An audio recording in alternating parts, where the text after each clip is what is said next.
সাহেল ফারাবী আয়ান নামের এক শিক্ষার্থী রাত 1:45টার সময় বার্ন ইনস্টিটিউটে চিকিৎসাধীন অবস্থায় মারা যান। মাইলস্টোন স্কুল অ্যান্ড কলেজের ইংরেজি ভার্সনের 7ম শ্রেণীর শিক্ষার্থী ছিল।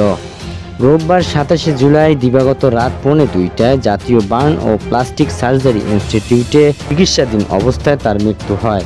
এ নিয়ে এখন পর্যন্ত মোট মৃতের সংখ্যা দাঁড়ালো 36 জনে। বিষয়টি নিশ্চিত করেছে জাতীয় বার্ন ও প্লাস্টিক সার্জারি ইনস্টিটিউট আবাসিক সার্জন ডাক্তার শাওন বিন রহমান। তিনি বলেন, রাত 1:45টার দিকে লাইফ সাপোর্টে চিকিৎসাধীন অবস্থায় সাহেল ফারাবী আয়ান নামের এক শিক্ষার্থীর মৃত্যু হয়। তার শরীরে 40% দগ্ধ ছিল। তাকে নিবিড় পরিচর্যা কেন্দ্রে আইসিইউতে রাখা হয়েছিল। এদিকে গতকাল রোববার 27 জুলাই বিমান দুর্ঘটনায় দগ্ধ আরও 2 জন রোগীকে ছাড়পত্র দিয়েছেন কর্তৃপক্ষ। তাদের মধ্যে একজন মাইলস্টোন স্কুলের কর্মচারী সবুজা বেগম, অপরজন উদ্ধারকর্মী।